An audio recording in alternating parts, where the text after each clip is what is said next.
Today, I want to tell you 3 stories from my life. That's it. No big deal. Just 3 stories. 오늘 저는 여러분께 제 인생의 3가지 이야기를 들려드리고자 The 합니다. first story 그것은 단지 is about 3개의 connecting 이야기일 the 뿐이다. dots. 첫 번째 이야기는 점들을 I 연결하는 dropped out of 것입니다. Reed College. 저는 리드 대학을 처음 6개월 후에 자퇴했지만 정말로 그만두기 전에 18개월 정도 더 자퇴했습니다. 그런데 왜 내가 자퇴했지? 내가 태어나기 전에 시작한 일이야. 제 생모는 젊고 결혼하지 않은 대학원생이었고 그녀는 저를 입양시키기로 결정했습니다. 그녀는 내가 대학 졸업생들에게 입양되어야 한다고 매우 강하게 느꼈다. 그래서 내가 태어날 때 변호사와 그의 아내에게 입양될 수 있도록 모든 것이 준비되었다. 내가 튀어나왔을 때 마지막 순간에 그들은 정말로 여자를 원한다고 결정했다는 것만 빼면요. 그래서 대기자 명단에 있던 저희 부모님께 한밤중에 전화가 와서 혹시 아들을 원한다면, 물론 그들은 나의 생모가 나중에 나의 어머니가 대학을 졸업한 적이 없다는 것과 나의 아버지가 고등학교를 졸업한 적이 없다는 것을 알게 되었다고 말했다. 그녀는 최종 입양 서류에 서명하는 것을 거부했다. 그녀는 몇 달 후에 부모님이 내가 대학에 갈 것이라고 약속했을 때만 마음을 달랬다. 이것이 제 인생의 시작이었습니다. 그리고 7년 후 저는 대학에 갔지만 저는 순진하게도 스탠포드만큼 비싼 대학을 선택했습니다. 그리고 나의 노동자 계급 부모님들이 저축한 모든 것이 나의 대학 등록금에 쓰여지고 있었다. 6개월 후에 나는 가치를 볼 수 없었다. 나는 내가 내 인생에서 무엇을 하고 싶은지 전혀 몰랐고 대학이 그것을 알아내는데 어떻게 도움이 될 것인지 전혀 몰랐다. 그리고 여기서 저는 부모님이 평생 모은 돈을 다 써버렸고 그래서 저는 중퇴하기로 결심했고 모든 것이 잘 될 것이라고 믿었습니다. 그 당시에는 꽤 무서웠지만 돌이켜보면 그것은 내가 내린 최고의 결정 중 하나였다. 내가 자퇴한 순간 나는 나에게 흥미가 없는 필수 수업을 듣는 것을 멈추고 내가 훨씬 더 많이 보이는 수업에 들르기 시작할 수 있었다. 낭만적인 것만은 아니었어요. 나는 기숙사 방이 없어서 바닥에서 잠을 잤고 친구 방에서 나는 5센트의 보증금을 위해 콜라병을 돌려주었다. 그리고 나는 매주 일요일 밤에 해리 기독교 사원에서 일주일에 한 끼의 맛있는 식사를 얻기 위해 마을을 가로질러 7마일을 걸어가곤 했다. 저는 그것을 좋아했고 제가 비틀거리던 많은 것들을 저의 호기심과 직관을 따라가다 나중에 말이 없는 것으로 밝혀졌습니다. 한 가지 예를 들어보겠습니다. 그 당시 읽기 대학은 아마도 그 나라에서 최고의 콜레그래피 교육을 제공했을 것이다. 캠퍼스 곳곳에 모든 포스터, 모든 서랍에 있는 모든 라벨은 아름다운 손 캘리그래피였습니다. 왜냐하면 나는 중퇴를 했고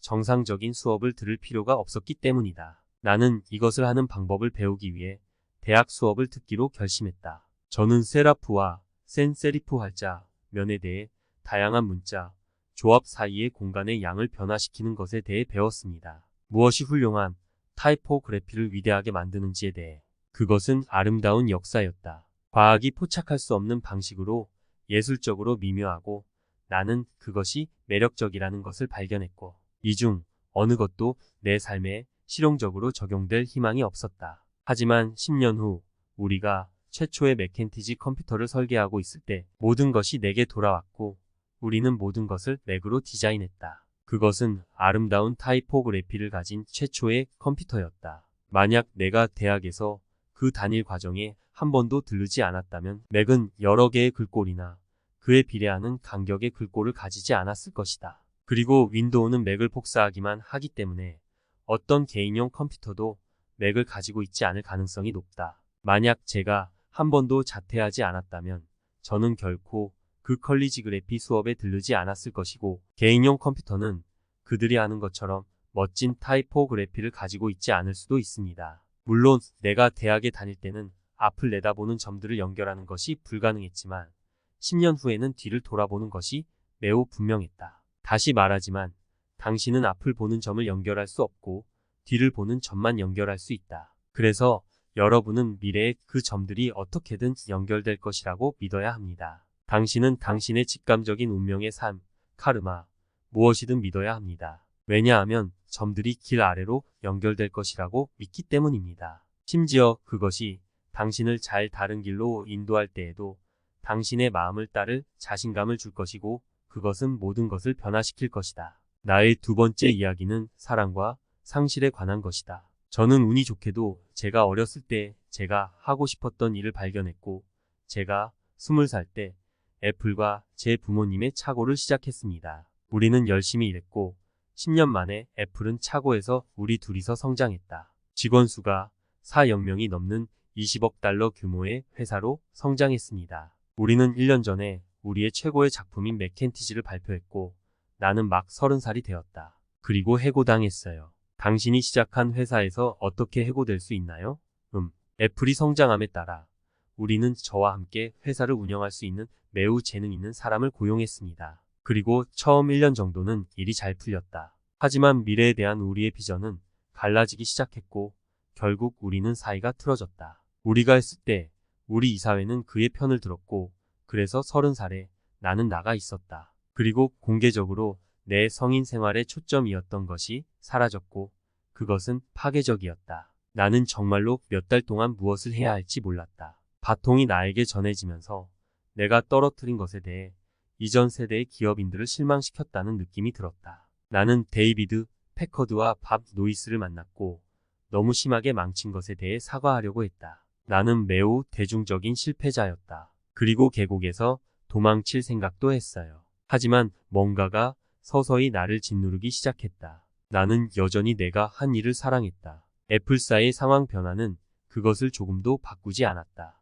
나는 거절당했지만 여전히 사랑에 빠져 있었고 그래서 다시 시작하기로 결심했다. 나는 그때 그것을 못 봤어요. 하지만 애플에서 해고된 것은 내게 일어날 수 있는 최고의 일이라는 것이 밝혀졌다. 성공의 무거움은 다시 초심자가 되는 가벼움으로 대체되었다. 모든 것에 대해 덜 확신합니다. 그것은 제 인생에서 가장 창의적인 시기 중 하나로 들어갈 수 있게 해주었습니다. 다음 5년 동안 나는 넥스트라는 이름의 회사를 시작했다. 픽사라는 다른 회사는 내 아내가 될 놀라운 여자와 사랑에 빠졌다. 픽사는 계속해서 세계 최초의 컴퓨터 애니메이션 장편 영화, 장난감 이야기를 만들었고 현재는 세계에서 가장 성공적인 애니메이션 스튜디오이다. 놀랄만한 사태의 전환으로 애플이 다음번에 사들이고 나는 애플로 돌아가고 우리가 다음번에 개발한 기술은 애플의 현재 르네상스의 중심에 있다.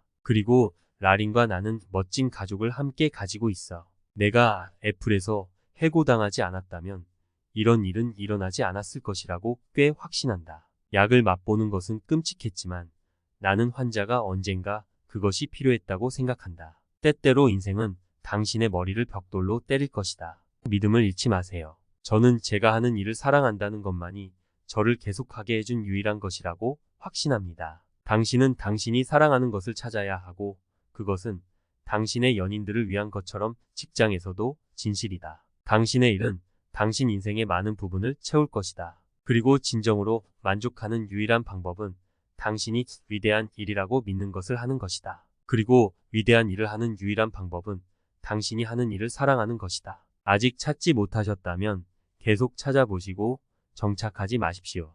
마음의 모든 문제와 마찬가지로 당신은 그것을 발견하면 알게 될 것이고 어떤 학년 관계와 마찬가지로 그것은 해가 거듭될수록 점점 더 좋아진다. 그러니 진정하지 말고 계속 찾아보세요. 죽음에 관한 내 세 번째 이야기. 제가 17살이었을 때 저는 여러분이 매일을 마치 마지막 날인 것처럼 산다면 언젠가 여러분이 틀림없이 오를 것이라는 식의 인용구를 읽었습니다. 그것은 나에게 인상을 남겼다. 그리고 그 이후로 지난 33년 동안 나는 매일 아침 거울을 보며 나 자신에게 물었다. 만약 오늘이 내 인생의 마지막 날이라면 오늘 내가 하고 싶은 것은 무엇이고 답이 너무 많은 날 연속으로 알려질 때마다 내가 무언가를 바꿔야 한다는 것을 안다. 내가 곧 죽을 것이라는 것을 기억하는 것은 내가 인생에서 큰 선택을 할 수 있도록 도와주는 가장 중요한 도구이다. 왜냐하면 거의 모든 것, 모든 외부의 기대, 모든 자부심, 당혹감이나 실패에 대한 모든 두려움이 죽음 앞에서 사라지기 때문이다. 당신이 죽을 것이라는 것을 기억하는 것이 당신이 잃을 것이 있다고 생각하는 함정을 피하는 가장 좋은 방법이다. 당신은 이미 벌거벗은 상태입니다.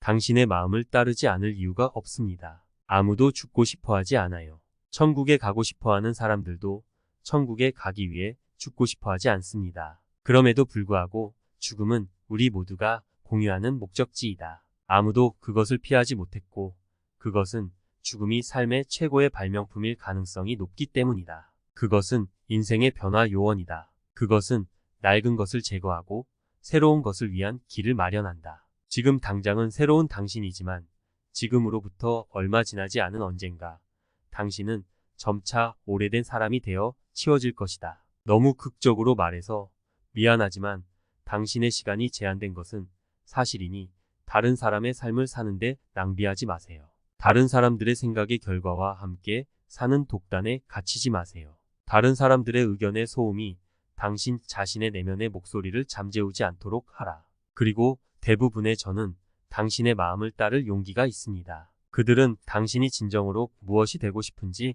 이미 알고 있다. 다른 모든 것, 부차적인 것이다. 언제나 갈망하고 언제나 우직하게